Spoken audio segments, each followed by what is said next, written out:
Assalamualaikum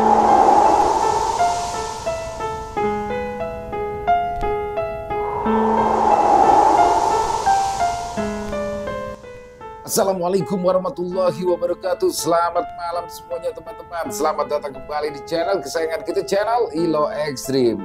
Dan dimanapun teman-teman berada, semoga teman-teman selalu dalam keadaan sehat walafiat tanpa kekurangan satu apapun. Amin amin ya robbal alamin. Pada kesempatan yang baik ini, kita akan membawakan satu kisah yang merupakan kiriman dari salah satu subscriber kita asal Pontianak, Kalimantan Barat, Bang Ahmad. Wow, kisahnya keren banget dan asli misterinya dapat banget di sini. Sebelum kita masuk ke dalam kisahnya, kami ingin mengucapkan terima kasih kepada seluruh teman-teman yang sudah selalu setia mendukung channel kami, yang sudah selalu hadir di setiap harinya. Karena kehadiran teman-temanlah kami selalu bersemangat berkarya di setiap harinya. Dan gak pakai lama-lama lagi, gak usah berbahasa-basi lagi deh, langsung aja kita masuk ke dalam kisahnya. Mode horor. Tepuk buku ternyata kuyak.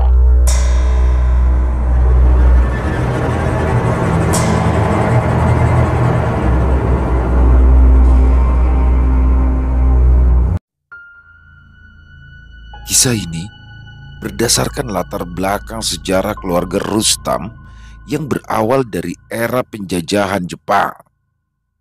Pendudukan Jepang di Kalimantan Barat bermula sewaktu Pontianak diserang lewat udara oleh 9 pesawat tempur pada tanggal 19 Desember 1941. Kota menjadi hancur dan banyak korban pada hari pertama penyerangan ini. Kemudian pada tanggal 20 sampai 22 Desember, tempat-tempat lain di Kalimantan Barat juga diserang, seperti Sanggau, Ledo, Singkawang, dan Mempawah juga mulai dikuasai. 2 bulan kemudian, Kalimantan Barat dikuasai sepenuhnya oleh pihak Jepang. Jepang menyerang Kalimantan Barat dari arah utara, tepatnya dari arah Sarawak. Penyerangan dari utara ini dimaksudkan agar perhatian Belanda terpecah belah. Selanjutnya, Belanda malah meninggalkan Kalimantan Barat, bukannya melindungi tanah jajahannya tersebut. Hingga pada tanggal 22 Januari 1942, armada Angkatan Laut Dai Nippon mendarat di Pemangkat lewat Tanjung Kodok. Lalu barulah pada tanggal 2 Februari 1942 Pontianak dikuasai tanpa perlawanan berarti oleh pihak Belanda. Setelah penjajah Jepang mulai menduduki Kalimantan Barat, banyak dari para penduduk lokal merasakan kekejaman pihak Jepang melalui sistem yang diterapkan oleh pemerintahan Jepang saat itu. Ya, sistem kerja paksa atau yang biasa dikenal sebagai Romusa sudah diterapkan kepada para penduduk lokal, tidak terkecuali kepada nenek moyang Rustam. Karena hal tersebut, tindak kekerasan fisik dan lainnya seperti hal biasa yang diterima oleh para penduduk lokal, sehingga melahirkan benih-benih kebencian dari para penduduk lokal kepada para penjajah Jepang. Tekad perlawanan di Kalimantan Barat semakin besar saat kebijakan sewenang-wenang Jepang ditambah dengan disiplin keras yang diterapkan pemerintahan militernya. Pasalnya, rakyat Kalimantan Barat dipaksa untuk membungkuk dan menghormati para tentara Jepang saat itu. Dan apabila menolak, mereka akan diberikan sanksi berupa kekerasan fisik. Sehingga tindakan yang dilakukan Jepang ini tidak dapat ditoleransi lagi karena dianggap sebagai pelanggaran serius terhadap kehormatan diri rakyat. Dan karena kondisi tersebut membuat nenek moyang dari Rustam mempunyai pikirannya sendiri. Ya, nenek moyang Rustam akhirnya terpaksa melakukan perjanjian dengan bangsa Jin dengan tujuan untuk memperoleh kekuatan dan melakukan perlawanan, dan juga akan membantu para pejuang untuk meraih kemerdekaan. Hingga akhirnya Indonesia pun memperoleh kemerdekaannya.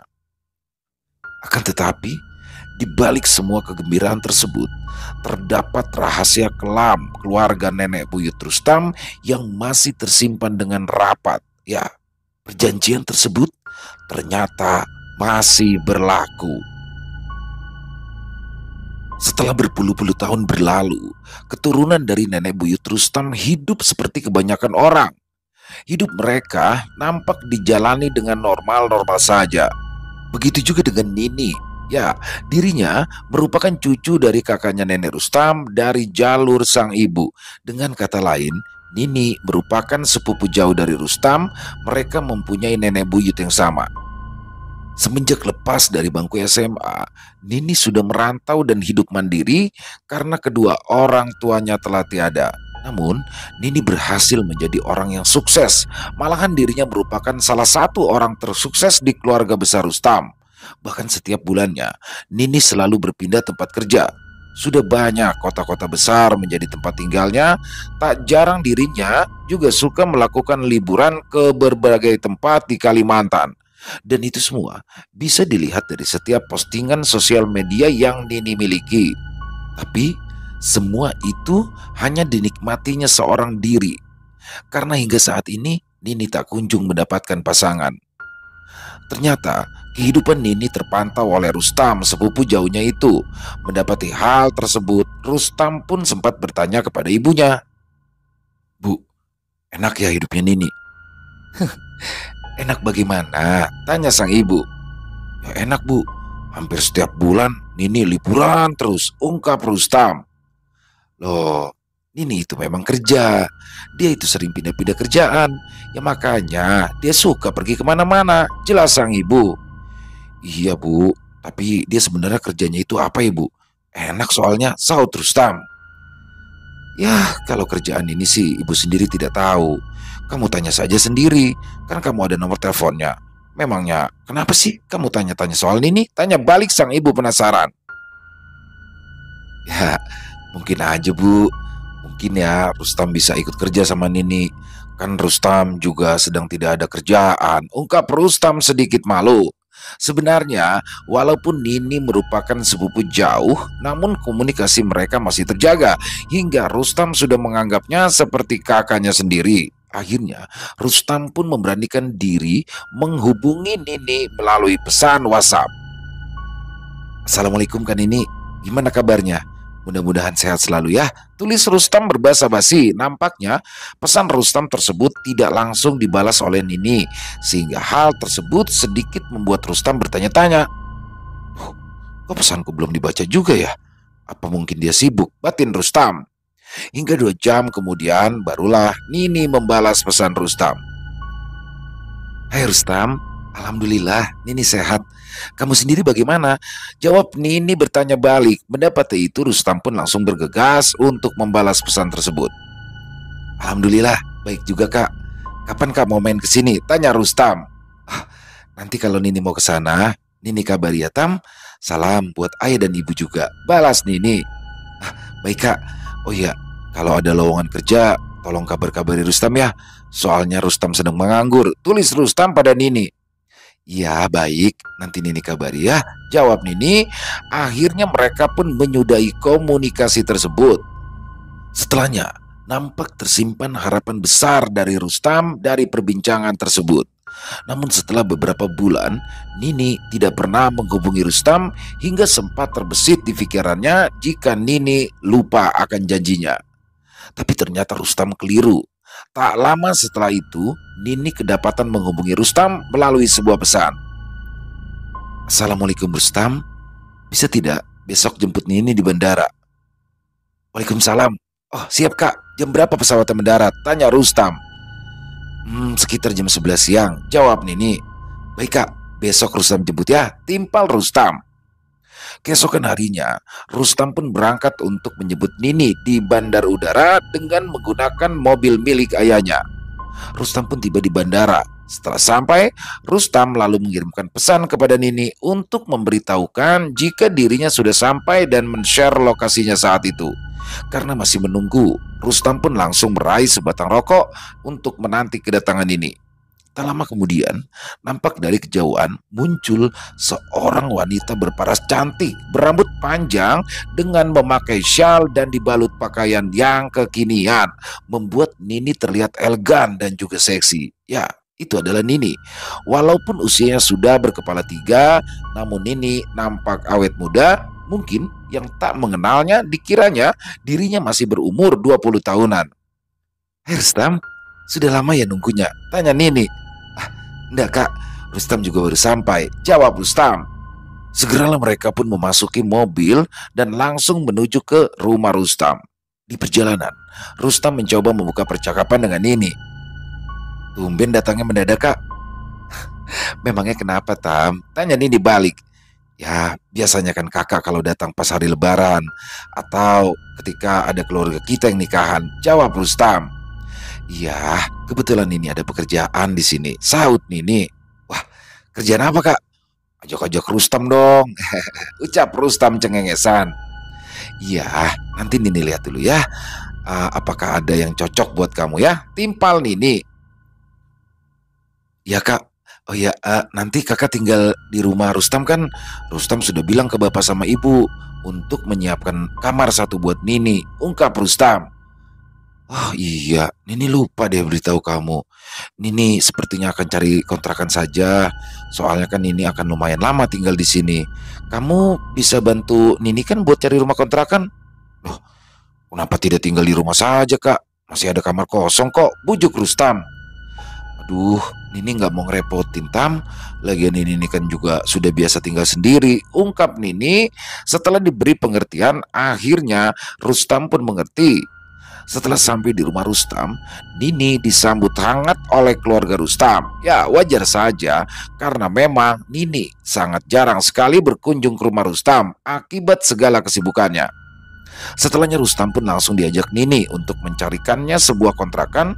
Namun di situ agak sedikit aneh. Ya, Nini meminta dicarikan kontrakan yang sepi dan letaknya jauh dari keramaian. Di tengah pencarian mencari rumah kontrakan, Rustam pun bertanya, "Kak, kok cari kontrakannya yang jauh dari keramaian kota sih? Memangnya nanti kakak mau kerja di mana?" Ya di kota. Tapi memang Nini ini suka stres kalau tinggal di kota. Makanya sengaja Nini cari rumah kontrakan yang agak pelosok biar santai dan damai, jawab Nini. "Ya apa nantinya nggak jauh dari tempat kerja?" tanya Rustam lagi. "Tidak apa-apa, kan nanti ada kamu yang siap antar jemput Nini. Nanti Nini kasih gaji sekalian biaya sewa mobilnya ya," ungkap Nini. Mendengar ucapan itu, Rustam pun nampak sumringah. Ya kini yang ada di kepalanya adalah dia sudah mendapati sebuah pekerjaan. Setelah berputar-putar, akhirnya mereka pun mendapat sebuah rumah kontrakan yang sesuai dengan kemauan Nini. Nampak rumah tersebut terletak di sebuah dusun yang lumayan jauh dari pemukiman. Setelah ditelusuri pemiliknya, akhirnya mereka pun menyampaikan niatannya untuk mengontrak rumah tersebut. Saat itu mereka pun diterima langsung oleh ibu sang pemilik kontrakan. Kebetulan sang pemilik kontrakan bertempat tinggal tak jauh dari rumah kontrakan tersebut. Setelah bertemu, Nini pun langsung berkata, "Selamat sore Bu, perkenalkan nama saya Nini dan ini sepupu saya Rustam. Oh iya, maaf mengganggu. Kedatangan saya ke sini berniat mau mengontrak rumah ibu yang ada di ujung sana." "Oh, begitu ya. Tahu dari mana rumah saya mau dikontrakan?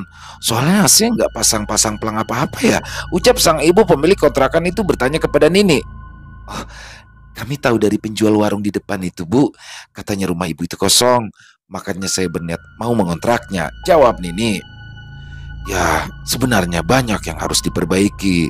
Saya ndak enak kalau adik mau menyewanya saat ini." "Ah, nggak apa-apa Bu, nggak apa-apa. Biar nanti saya yang akan perbaiki." "Oh ya Rustam, kamu bisa nggak perbaiki rumah?" ucap Nini sambil memalingkan wajahnya bertanya kepada Rustam. "Oh, bisa Kak, bisa. Tadi kalau Rustam lihat-lihat itu cuma atap yang di depan saja sih sepertinya yang harus diperbaiki, sama halamannya harus dibersihkan. Tapi untuk bagian dalamnya Rustam tidak tahu bocor atau tidaknya," jawab Rustam. Mendengar hal itu, sang ibu pemilik kontrakan pun langsung merespon. "Oh, kalau di dalamnya sih aman dek. Ibu sudah periksa kok. Tapi kapan ya kira-kira adik-adik mau isi rumah itu?" Kalau bisa malam ini ya Bu. Kebetulan saya dari luar kota jadi mau langsung istirahat," ungkap Nini. "Oh kebetulan memang dalamnya sih sudah bersih. Karena memang setiap 2 hari sekali bapaknya bersih-bersih di rumah itu. Di situ juga sudah ada kasur dan segala perabotan lainnya yang masih bisa dipakai," ungkap sang ibu pemilik kontrakan. "Wah, Alhamdulillah, berarti rezeki ya Bu. Baiklah, kalau begitu saya langsung bayar saja untuk sewanya ya Bu, ucap Nini bersemangat. Di situ, sebenarnya sang pemilik kontrakan agak keberatan karena memang keadaan rumah yang masih harus diperbaiki.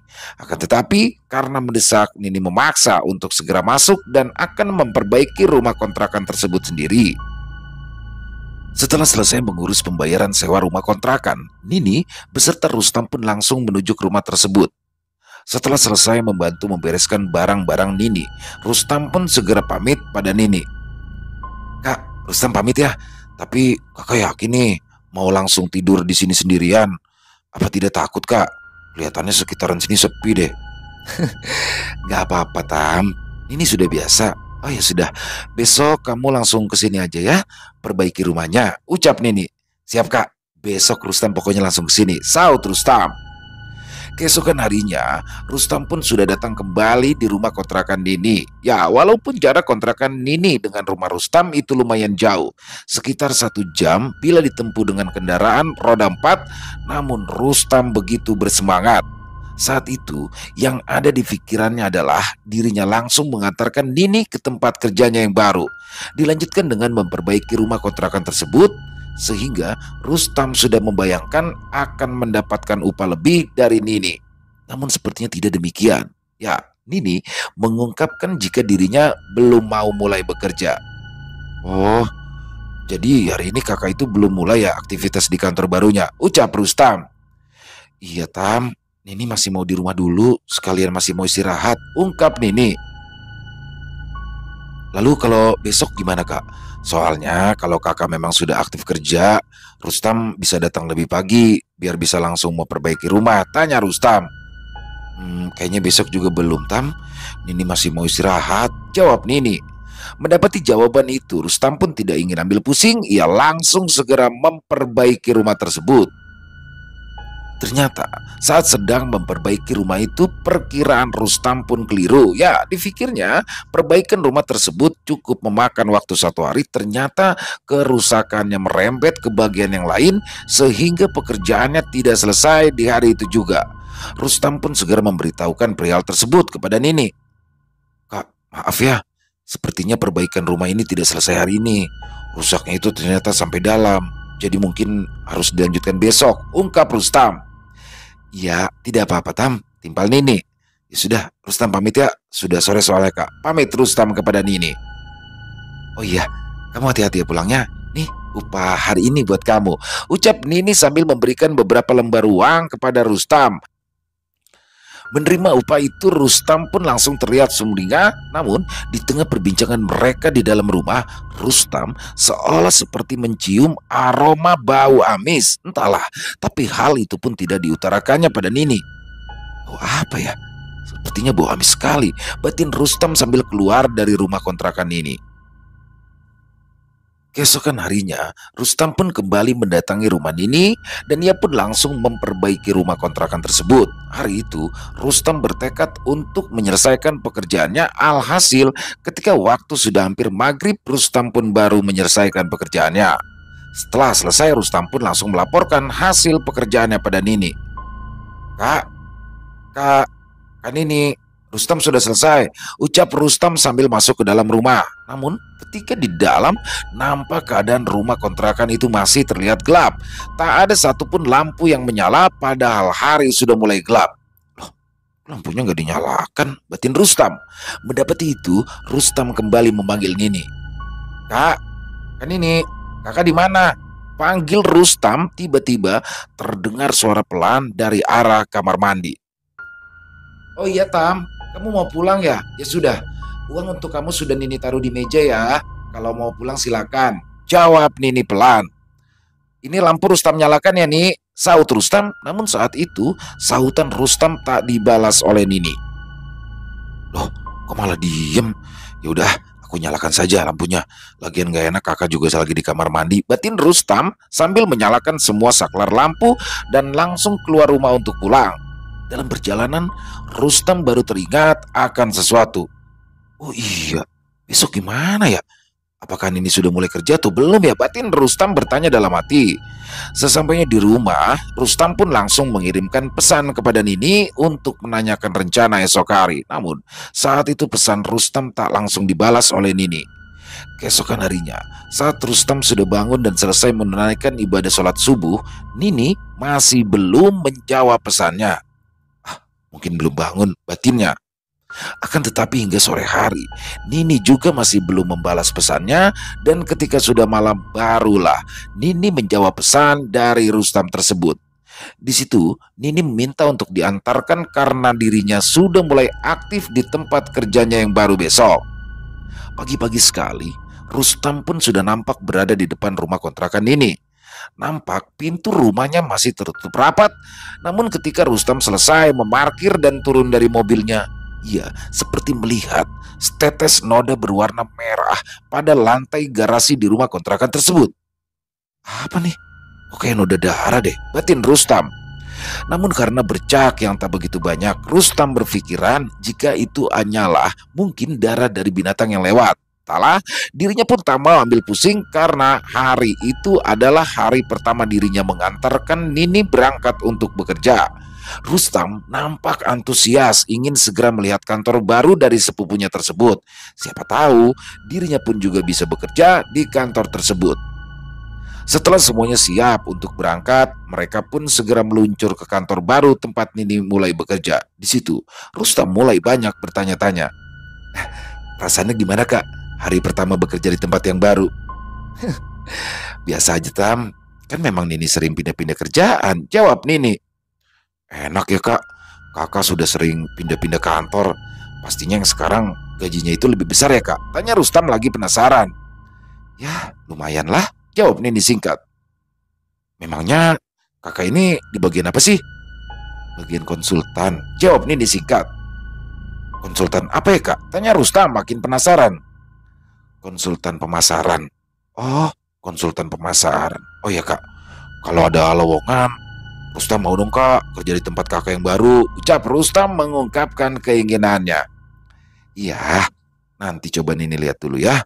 Kan Nini juga belum mulai kerjanya, jadi juga belum tahu kondisi tempat yang baru ini. Jelas Nini kepada Rustam. Akhirnya mereka berdua pun tiba di depan sebuah gedung tempat Nini bekerja. Oh iya Tam, nggak usah masuk ya. Nini turun di sini aja dan kamu sekarang boleh pulang. Nanti Nini kasih kabar kalau Nini mau pulang ya, ucap Nini kepada Rustam. Loh, kok nggak sampai lobinya kak? Di luar panas loh. Nanti kakak keringetan deh, ucap Rustam sedikit keheranan. Gak apa-apa, jawab Nini singkat. Mendengar itu, Rustam pun langsung menghentikan laju mobilnya dan menurunkan Nini tepat di depan gerbang gedung perkantoran tersebut. Akan tetapi, setelah menurunkan sepupunya itu, kembali terdapat pertanyaan nyeleneh di pikiran Rustam. Kan ini kok selalu pakai shell ya? Padahal kan lagi panas. Apa dia nggak ngerasa gerah ya? Ucap Rustam dalam hatinya. Wajar saja Rustam berpikiran seperti demikian karena walaupun berada di rumah, Nini sang sepupu selalu saja mengenakan syal walaupun dengan model yang berbeda-beda. Entahlah. Saat keesokan harinya, Rustam pun kembali mengantar dan menjemput Nini di tempatnya bekerja. Sampai pada suatu ketika, setelah beberapa minggu berjalan, kala itu Rustam selesai mengantarkan Nini pulang ke rumah kontrakannya. Saat itu, waktu sudah mendekati sholat maghrib, Rustam pun berniat mampir pada sebuah musola yang berada satu kampung dengan rumah kontrakan Nini. Setelah selesai sholat, dirinya pun nampak duduk sekedar untuk melonggarkan otot-ototnya sesaat beristirahat. Di situ Rustam tidak sengaja mendengar pembicaraan bapak-bapak jemaah musola yang nampaknya sedang terjadi obrolan serius. Dari pembicaraan yang dengarnya, ternyata kampung tersebut kini sedang diteror oleh hantu kuyang. Ya, ternyata beberapa penduduk sudah melihat penampakan dari hantu tersebut sehingga hal itu menjadi berita gempar di masyarakat sekitar. Di tengah lamunannya, tiba-tiba saja bahu Rustam ada yang menepuk. Assalamualaikum. Lagi santai dek, tegur seorang bapak-bapak yang merupakan salah satu jemaah dari musola tersebut. Waalaikumsalam. Iya pak, kebetulan saya istirahat sebentar, ucap Rustam menjawab salam dari bapak-bapak tersebut. Sepertinya adik ini bukan warga sini ya. Saya kok baru lihat, tanya sang bapak. Ah, iya Pak, betul. Saya tadi numpang sholat di sini karena waktu sudah maghrib. Kebetulan saya dari desa seberang, ucap Rustam sambil memberitahukan letak rumahnya. Alhamdulillah, ya dek. Wah, berarti rumah kamu itu lumayan jauh dari sini, timpal sang bapak. Iya Pak, betul. Tapi alhamdulillah saya bawa kendaraan. Jadi kalau ke sini tidak terlalu berat perjalanannya. Berarti Ade sering ke sini. Apa punya kebun di sini? Tanya sang bapak penasaran. Oh, tidak Pak, tidak. Kebetulan saya antar jemput sepupu saya yang kerja di kota. Dia kebetulan mengontrak di rumah yang ada di ujung desa ini, ungkap Rustam. Oh iya, rumah yang cat putih itu ya, yang ada garasi di depannya. Tanya sang bapak kembali. Betul Pak, jawab Rustam singkat. Oh, saya pikir rumah itu masih kosong. Soalnya kalau malam kok nampaknya gelap sekali ya, ungkap sang bapak. Mendengar pertanyaan itu Rustam pun nampak heran. Ya, ia tak bisa berkomentar apa-apa mengenai hal tersebut. Akhirnya perbincangan itu pun dilanjutkan pada perkenalan Rustam dengan sang bapak. Lalu setelah beberapa menit kemudian Rustam pun izin untuk pamit pulang. Keesokan harinya, setelah Rustam selesai menjemput Nini, nampak hari sudah mulai sore ketika mereka tiba di kontrakan ini. Saat itu, Rustam tiba-tiba saja merasakan perutnya yang melilit. Entahlah habis makan apa dirinya sehingga perutnya sakit. Seketika, Rustam pun meminta izin kepada Nini untuk menggunakan kamar mandi. Kak, aku izin mau ke kamar mandi ya, udah kebelet, ucap Rustam yang kemudian dibalas anggukan dari Nini. Setelah selesai, Rustam pun lalu berpamitan untuk pulang sambil menyalakan semua lampu. Dan saat di tengah perjalanan, dirinya pun berniat untuk mampir sholat maghrib di musola yang kemarin sempat ia singgahi. Namun, setelah selesai Rustam baru sadar jika handphonenya tertinggal di rumah kontrakan ini. Wah, handphoneku kemana ya? Aduh, ketinggalan di kamar mandi tadi, batin Rustam. Alhasil Rustam pun segera kembali menuju ke rumah kontrakan ini. Dan setibanya di sana, Rustam pun nampak keheranan. Ya, di situ rumah kontrakan Nini terlihat sangat gelap. Padahal Rustam ingat betul jika semua lampu telah ia nyalakan. Tidak hanya sampai di situ, ketika ia ingin mengetuk pintu, pintu tersebut nampak tak rapat dan keadaannya tidak terkunci. Sehingga Rustam pun langsung masuk dan memanggil-manggil nama Nini. Assalamualaikum. Assalamualaikum. Kan ini panggil Rustam sambil menyalakan kembali semua lampu. Mendapati panggilannya tidak mendapatkan respon, Rustam pun segera menuju ke arah kamar mandi untuk mengambil handphone yang tertinggal. Namun setelah ia berada di dalam kamar mandi, tiba-tiba saja Rustam langsung tersentak melihat pemandangan yang sangat mengerikan di depan matanya. Astagfirullah.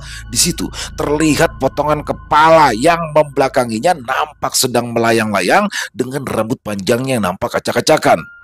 Terlihat juga organ tubuhnya yang merupakan usus yang terburai dan menyala kemerahan menggelantung pada kepalanya sambil meneteskan darah yang jatuh ke bawah. Mendapati semua itu, Rustam pun segera membaca doa-doa yang dihafalnya. Seketika sosok kepala itu langsung membalikan pandangannya sambil menatap Rustam dengan tajam.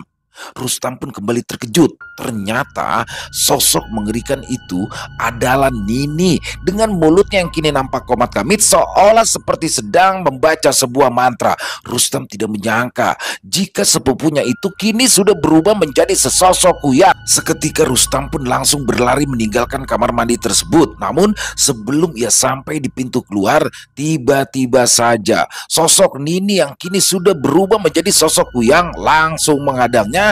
Saat itu dengan tatapan yang tajam, mereka pun nampak bertatapan langsung dengan jarak yang sangat dekat. Seketika Nini langsung mengeluarkan suara lengkingan yang sangat memekakan telinga.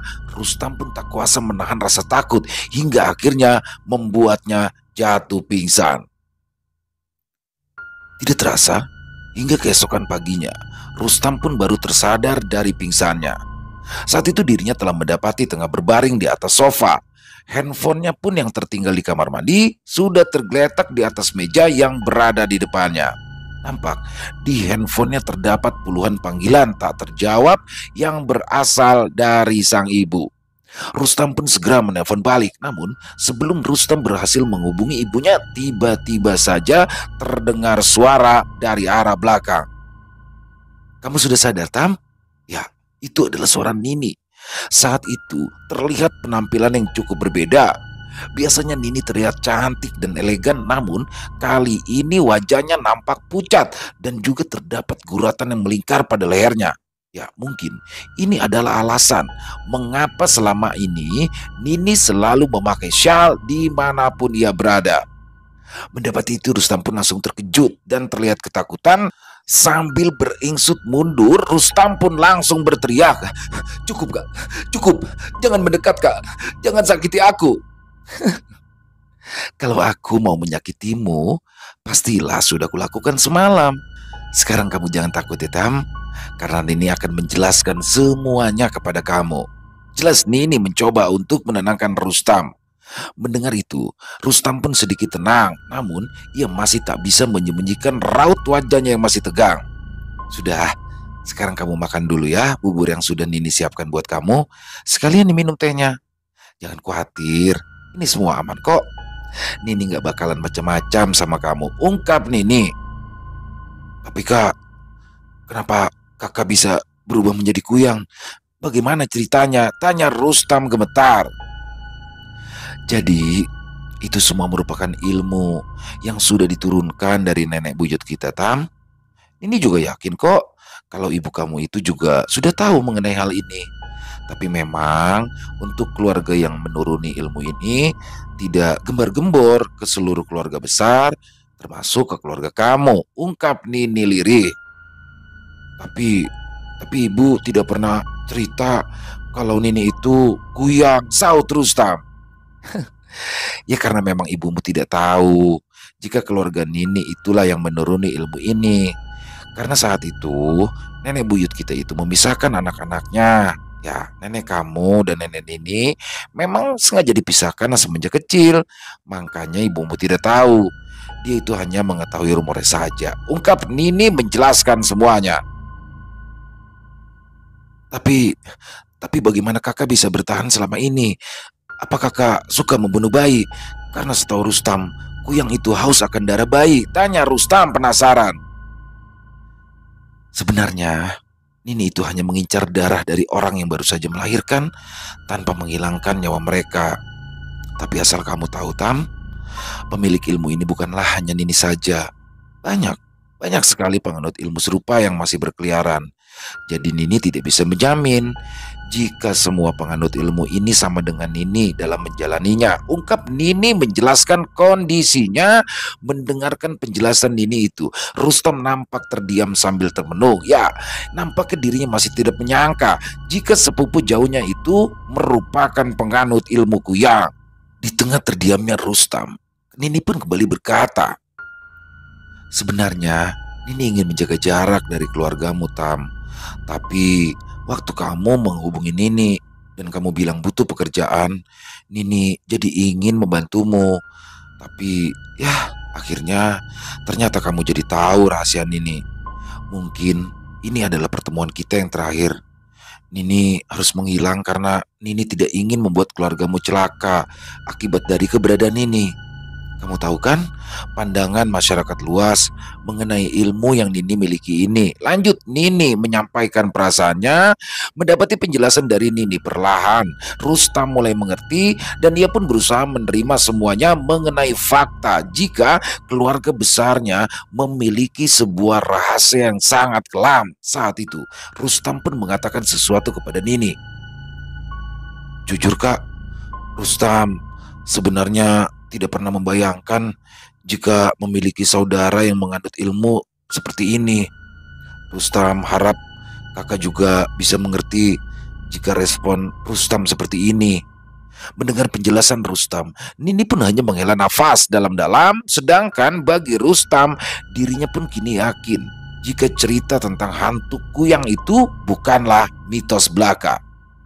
Saat itu Nini juga bercerita, jika saat dirinya sedang dalam berbentuk kuyang, ia pun terkadang bertemu dengan para penganut ilmu yang serupa, sehingga ketika Nini mendapati hal itu, dirinya pun langsung berpindah dan meninggalkan daerah tersebut karena yang dikhawatirkan adalah kuyang lain tersebut akan memakan korban jiwa.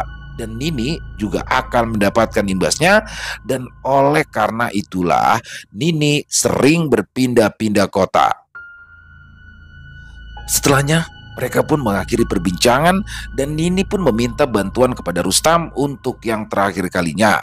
Nini meminta kepada Rustam untuk mengantarkannya ke bandara. Ya, Nini ingin segera pindah dari desa tersebut. Mendapati itu, dengan sedikit terpaksa, Rustam pun berani menurutinya karena walau bagaimanapun, Nini masih saudara sepupunya sendiri. Sebenarnya, Rustam tak tega dengan keadaan Nini, namun dirinya tak bisa berbuat apa-apa. Dengan segera, Nini pun lalu berkemas dan membereskan seluruh barang-barangnya. Setelah selesai berkemas, mereka pun segera meluncur ke bandara dengan meninggalkan kunci rumah kontrakan yang menggantung di pintunya. Selama dalam perjalanan, tak sedikit pun nampak percakapan di antara mereka berdua. Di satu sisi, Nini tak bisa merubah kenyataan jika dirinya adalah seorang penganut ilmu kuyang. Dan di sisi yang lain, Rustam pun tak tahu harus berbuat apa kepada saudaranya tersebut. Setelah beberapa jam kemudian, akhirnya mereka berdua pun sampai di bandara. Nini pun langsung berpamitan kepada Rustam dengan kembali melanjutkan petualangan hidupnya seorang diri. Selesai. Wow, luar biasa. Luar biasa. Mas Ahmad di Pontianak kiriman kisahnya, dan ini adalah merupakan kisah nyata based on true story yang benar-benar terjadi di tanah Kalimantan, tepatnya di Pontianak, Kalimantan Barat. Dan memang ya, banyak versi yang apa namanya? Tentang kuyang ya, tentang sosok kuyang, tentang apa sih yang diambilnya. Dan kalau ini tapi sepengetahuan saya ya, kuyang itu adalah jelas sosok kepala ya, dan memang teriakannya itu salah satu senjata mematikannya, yang mana teriakannya itu benar-benar membengkakkan telinga dan digunakan untuk menakut-nakuti orang. Ini suara teriakannya tuh bener-bener kayak gimana ya, bikin jantung tuh kayak mau copot. Dan ada beberapa versi, kalau menurut saya memang ada kuyang yang sepengetahuan saya ya, ada kuyang yang digunakan untuk secara turun-temurun seperti kisah yang barusan dibawakan oleh Ahmad ya dari Pontianak yang baru dikirimkan tadi. Dan ada juga yang kayak pesugihan, atau ada yang tidak sengaja. Jadi memang banyak variasi. Dan sempat sih lagi tuh ada yang nanya ya, apakah kuyang itu dilakukan seorang diri atau beramai-ramai. Jadi memang ada yang berani melakukan sendiri, tapi ada juga lebih banyak lagi yang memang dilakukan dalam satu keluarga nih. Jadi ketika sosok kepalanya itu melayang mencari mangsa, maka keluarganya ini akan menjaga tubuhnya di sini, menjaga tubuhnya jangan sampai tubuhnya disakiti oleh orang-orang, dan intinya diamankan lah agar ketika sosok kepala yang terbang beserta dengan organ dalamnya itu tuh setelah kembali dia bisa balik lagi dengan selamat sehingga berubah jadi manusia lagi. Dan salah satu ciri-cirinya adalah lehernya ya. Di lehernya ada bekas luka itu kayak memutar, lukanya melingkar. Makanya di situ tadi Nini selalu memakai syal kemanapun dia berada. Dan luar biasa, siapapun ya, Rustam itu jadi kayak shock banget ya mendapati hal itu. Dan Nini di sini sebenarnya dia tidak mempelajari, tapi sudah menjadi warisan dari leluhurnya. Yang mana di zaman dulunya leluhur dari keluarga besar Rustam ya, di nenek moyangnya itu sudah mengikat perjanjian dengan iblis ketika untuk menghadapi para penjajah. Jadi luar biasa kisahnya. Ini adalah kisah nyata, sekali lagi based on true story. Tapi untuk kembali percaya atau tidaknya kami kembalikan lagi kepada teman-teman yang lain. Overall kisahnya keren banget Mas Ahmad. Terima kasih atas kiriman kisahnya. Dan semoga kisah tadi bisa menghibur para teman-teman semua ya, teman-teman pecinta penikmat horor misteri. Lebih khususnya lagi kepada para subscriber dari channel Ilo Extreme. Buat yang suka dengan kisahnya, bisa diklik tombol like-nya, tombol jempolnya. Buat yang punya pendapat lain, silakan bisa dituliskan di kolom komentar ya, ataupun punya komentar lain, ataupun hanya sekedar saling menyapa silakan. Insya Allah kami akan menjawabnya satu persatu. Dan buat teman-teman yang suka dengan video barusan, bisa diklik tombol like-nya, tombol jempolnya. Boleh juga dong di-share link videonya ini ke teman-teman yang lain agar juga ikut terhibur. Dan buat yang baru bergabung atau sudah lama bergabung tapi ternyata lupa nih belum subscribe, yuk diklik tombol subscribe-nya. Jangan lupa lonceng notifikasinya dinyalakan agar teman-teman selalu mendapatkan notifikasi dari konten-konten yang akan kami upload selanjutnya. Dan untuk channel Lilo Ekstrim ini kami upload setiap harinya, setiap malam, setiap jam 7 malam waktu Indonesia bagian Barat. Jangan sampai ketinggalan. Dan buat teman-teman yang mungkin ingin seperti Bang Ahmad yang ada di Pontianak, yang ingin kisahnya dibawakan atau dibagikan di channel kami, silakan bisa mengirimkan kisahnya ke nomor telepon yang ada di bawah sini. Kisah yang diangkat dari kisah nyata, kisah yang diangkat dari berdasarkan pengalaman pribadi ya. Di pengalaman pribadi di sini bisa dari pengalaman diri kita sendiri atau pengalaman keluarga atau pengalaman teman-teman sekitar. Jadi bebas. Dan silakan buat teman-teman bisa mengirimkan dalam bentuk tulisan boleh, dalam bentuk audio atau voice note boleh, senyamannya teman-teman aja. Untuk yang sudah mengirimkan kisah, kami ucapkan terima kasih sebesar-besarnya. Dan yang sudah mengirimkan kisah tapi belum sempat dibawakan, harap bersabar ya, karena harus melalui proses penggarapan terlebih dahulu agar bisa dinikmati lagi oleh teman-teman yang lain. Dan di akhir kata saya Ilo mengucapkan permohonan maaf apabila mungkin dalam pembawaan kisahnya barusan ada kata-kata saya yang salah ataupun ada kata-kata saya yang mungkin kurang berkenan di hati teman-teman. Saya mohon dibukakan pintu maaf yang seluas-luasnya karena saya hanyalah manusia biasa terkadang salah dan dosa. Sampai berjumpa lagi di konten-konten kami selanjutnya yang pasti tidak kalah ngerinya, pasti tidak kalah seramnya. Masih bersama saya Ilo di channel Lilo Ekstrim. Salam sehat, sukses selalu untuk kita semua. Jangan lupa bahagia, tapi jangan pura-pura bahagia. Wassalamualaikum warahmatullahi wabarakatuh.